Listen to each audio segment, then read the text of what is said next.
चलो बेटा, अब एक क्वेश्चन देखते हैं। Position x of the particle at time t is given by x is equal to v not by a into 1 minus e raise to the power minus a t. एक principle लगेगा इसके अंदर जिसे हम कहते हैं प्रिंसिपल ऑफ होमोजेनिटी। उस principle के हिसाब से चीजें जब ऐड या सब्ट्रैक्ट होती हैं तो उनका डायमेंशन सेम होना चाहिए। अब देखिए, x is equal to v not by a into 1 minus e raise to the power minus a into T.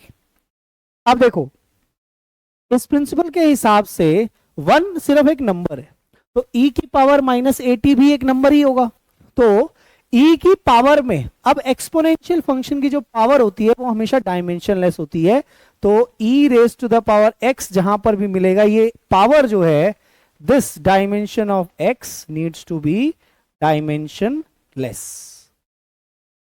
Exponential function की जो पावर है वो डायमेंशनलेस होनी चाहिए।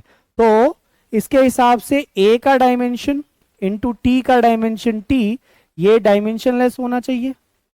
तो यहां से हमें पता चल जाएगा कि a का जो डायमेंशन है वो t माइनस 1 होना चाहिए, करेक्ट। तो a का डायमेंशन तो हमें पता लग गया, तो velocity the dimension of v not and a, तो a का तो आ चुका है t माइनस 1, तो वैसे तो दो ऑप्शन आ चुके हैं हमारे पास। अब हमें v नॉट का भी डायमेंशन ढूंढना है। अब सोचिए, x का जो फंक्शन है वो है v नॉट बाई ए, तो इंटू ए, तो ये v नॉट बाई ए का डायमेंशन क्या होगा? v नॉट बाई ए का डायमेंशन होना चाहिए x का डायमेंशन, जो कि है l, जो कि वैल्यू क्या है? l। तो एक बात बताएं, यहां से v नॉट के डायमेंशन की वैल्यू क्या a का डायमेंशन इंटू l हो जाएगा? इसका मतलब आंसर, a का डायमेंशन है t माइनस 1, तो l t minus 1 is the dimension for v not.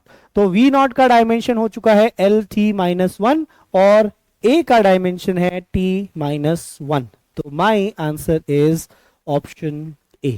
तो ये हो गया हमारा आंसर, करेक्ट।